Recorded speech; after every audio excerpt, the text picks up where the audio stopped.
جو معاملات طے ہوئے اس پر NRO2 کے سینس میں یا NRO1 کے سینس میں وہ لیڈر نہیں کھلائے جاتے، نہ عوام اس کو لیڈر مانتے۔ تو 5 سے 6 ماہ پہلے یہی سیکیورٹی اداروں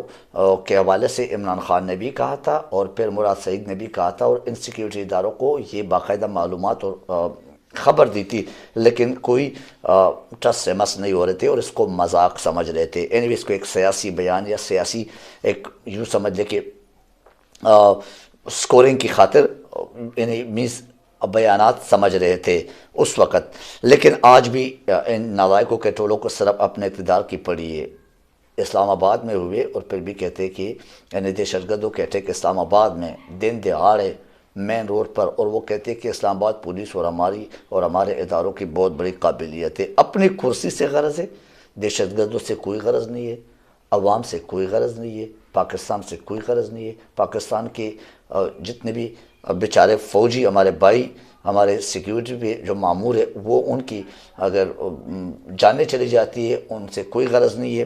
بہرحال تمام معاملات سے ان کا کوئی تعلق دور دور تک نہیں ہے اس PDM ٹولے کے، اس نالائق کے اعظم شہباز شریف صاحب کا۔ ان کو کیا پتہ کہ امن کیا ہوتا ہے اور اس میں ملک یا اداروں یا پاکستان کے لوگوں کا کتنا نقصان ہوتا ہے، اور اس نقصان کا ازالہ پھر کس کس سینس میں اور کتنے یعنی یوں سمجھ لے کہ کتنے پیچھے رہ جاتے ہم دنیا سے،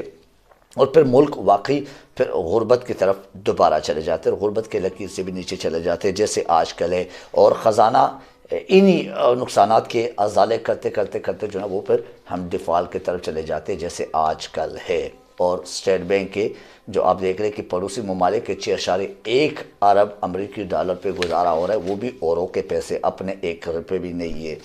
سارے جو ان کے اشاروں پر چل رہے ہیں، اب ملک جائے بار میں لیکن باجوہ ڈاکٹران کی پالیسی زندہ رہے، یہ بھی ایک سامنے ہی نظر آ رہا ہے۔ اور اس پالیسی کو بچانے کے جنگ میں اداروں نے ملک کو کہاں سے کہاں پہنچایا۔ یہ حقیقت میں بچانا نہیں ہے، یہ ملک کو کھو دینے والی بات ہے، اور ملک کو کھونا ہے، کیونکہ یہ ملک پہلے بھی مشرف کا غلط فیصلوں سے انہوں نے NRO1 دے دیا، انہوں نے بھی اس طرح اڈے دے دیا امریکہ کو، اور ابھی جب اور اس کا خمیازہ آپ نے دیکھ لیا ہم نے کس طرح بھگتا اور بھگتیں گے، ابھی بھی ختم نہیں ہے وہ، اور یہ سب کچھ امریکہ کی جی حضوری کا نتیجہ ہے، کیونکہ جب بند کمروں کے فیصلے ہوتے اور پھر افغانستان میں احمد الظواہری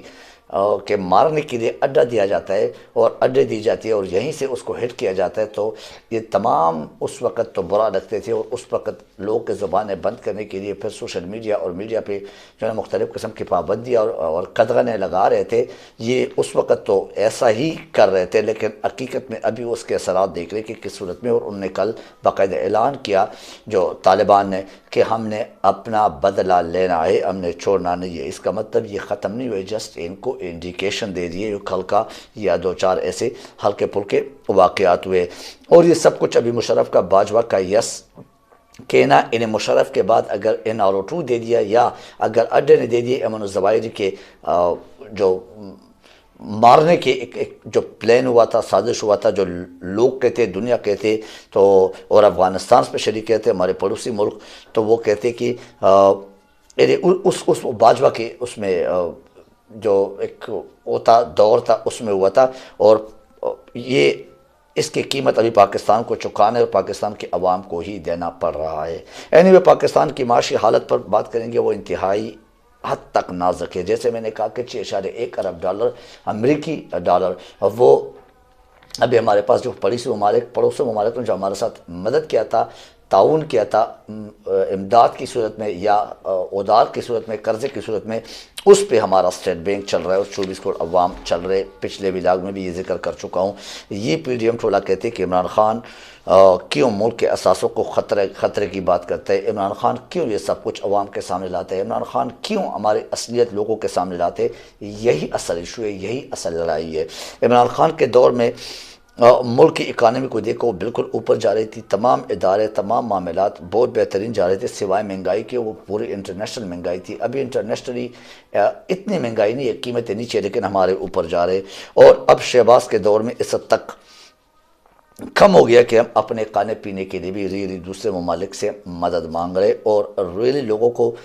رہن سہن کے لیے چھت اور کھانے پینے کے لیے 3 وقت کے روٹی کے پیسے نہیں ہے۔ مہنگائی کے ساتھ ساتھ باقی جو تباہی ہے وہ دیکھ لیں تو یہ آپ کے سامنے کہ ہم کس حد تک، یعنی اگر آپ دیکھ لیں تو اسٹیٹ بینک سے لے کر ایک مزدور تک ہم کس حد تک گر چکے اور گر گئے ہماری معیشت۔ پنجاب میں کیا ہو رہا ہے؟ گورنر کے نوٹیفیکیشن کو وزیر اعلیٰ پرویز الہی نے کورٹ میں چیلنج کیا، پھر کورٹ کا ایک فیصلہ آیا، مشروط فیصلہ، کہ اگر یہ نہیں کرو گے تو پھر یہ ہم کریں گے، ادروائز یعنی یہ اعلان کریں گے، آپ کی بحالی کریں گے، آپ کی ڈی نوٹیفیکیشن کا جو ایک عمل ہے، ایک پروسیس ہے، اس کو ہم ختم کر دیں گے، اس کو معطل کر دیں گے۔ لیکن کیا عدالتیں ابھی اس طرح یعنی ایفیڈیوٹ پہ اور اس طرح جو ایک شرط پہ اس کو کیا کریں گی؟ یہ پی ڈی ایم کے جو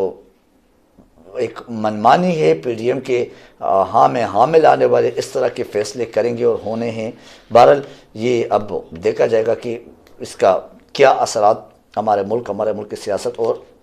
عدالتوں پہ پڑ رہا ہے، یہ وقت بتائے گا۔ لیکن اس کے ساتھ ہی فواد چودھری صاحب نے کہا کہ یعنی یہ دعویٰ کیا ہے کہ پرویز الہی کا نوٹیفیکیشن نون لیگ یا چند بااثر افراد نے زبردستی چیف سیکرٹری سے دستخط کروا کے جاری کیا تھا، یعنی مینز چیف سیکرٹری بھی اس میں انوالو کرایا گیا تھا، وہ بھی زبردستی۔ کبھی عمران خان پوشیدہ لوگوں کے ہونے کی بات کرتا ہے، تو کبھی بند کمروں میں میٹنگ، تو کبھی سازشیں، تو کبھی مختلف قسم کی منصوبہ بندی۔ تو عوام کو یا اس پاکستان کو کیا سمجھ کے رکھا ہے ان لوگوں نے، اور کس قسم کے پاکستان بنا دیا، اور یوں سمجھے کہ کس ڈگر پہ ہمیں لگا دیا اور چلنے دیا۔ اینی اب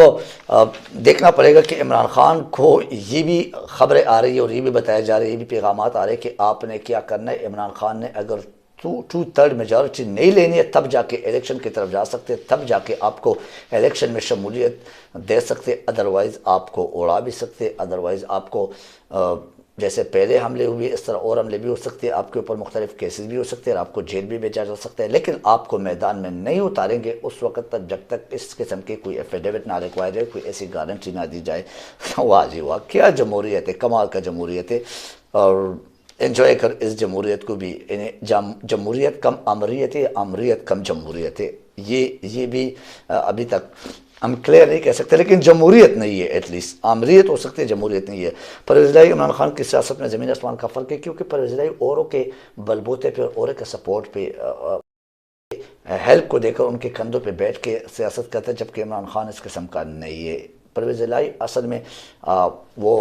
جو ہمارے اسٹیبلشمنٹ ہے ان کی پیداوار ہے اور ان کی طرف دیکھتا ہے جب بھی کوئی قدم اٹھاتا ہے، لیکن عمران خان ان میں سے نہیں ہے۔ تو اس طرح اگر عمران خان کی سیاست کو آپ پرویز الہی سے یا پرویز الہی کو آپ عمران خان کے مرہون منت سمجھتے، ایسا نہیں ہے۔ یہ ضروری ہے کہ اتحادیہ پنجاب میں اور 10 سیٹوں کے اوپر عمران خان نے اپنے 179 سیٹ کی جو قربانی دی تھی اور ان کو وزیر اعلیٰ بنایا تھا، تو یہ عمران خان کا ایک احسان ہے ان کے اوپر، اور وہ احسان فراموش ان کو نہیں ہونا چاہیے۔ ابھی یہ وقت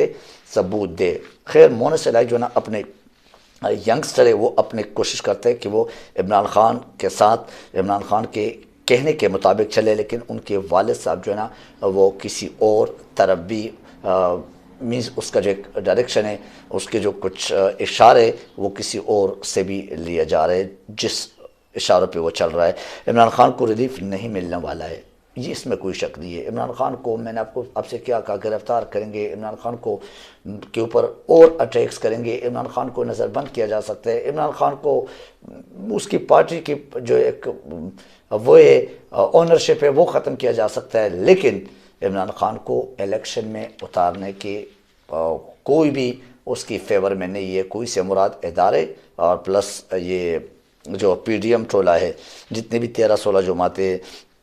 اور اس قسم کے مشکلات عمران خان کے لیے پیدا کی جا سکتی ہے، جیسے آپ نے پچھلے دنوں میں پچھلے مہینوں میں دیکھا، 8 سے 7 مہینوں میں آپ نے کیا کچھ عمران خان پہ نہیں ڈالا گیا ہے۔ اور میں یہ بھی کہتا ہوں، کون اب اس وقت ایسے جو ان معاملات سے، ان باتوں سے، ان واقعات سے، ان حقائق سے اور اس سچ پر مبنی جو کچھ ہوا ہے ہو رہا ہے پاکستان میں، جو پاکستان کی قانون آئین کے ساتھ مذاق کیا جا رہا ہے، یہ جو ایک بدماشی کا ایک سلسلہ جاری ہے اس ملک میں، کون ایسا ہے جو اس سے بے خبر ہے اب تک؟ تو جس کو خبر نہیں ہے وہ میرے خیال سے پھر یا تو بالکل آؤٹ ہے اس دنیا سے، اور یا پاکستان کے حقیقت میں شہری ہی نہیں ہے، اگر اس کو پھر بھی معلوم نہیں ہے کہ کون کیا کر رہا ہے، کون حق پہ ہے، کون سچ پہ ہے۔ آج کے اس ولاگ سے مجھے اجازت دیجیے، اپنا خیال رکھیے، اپنے اس چینل کا خیال رکھیے۔ Thank you very much. اللہ حافظ الناصر۔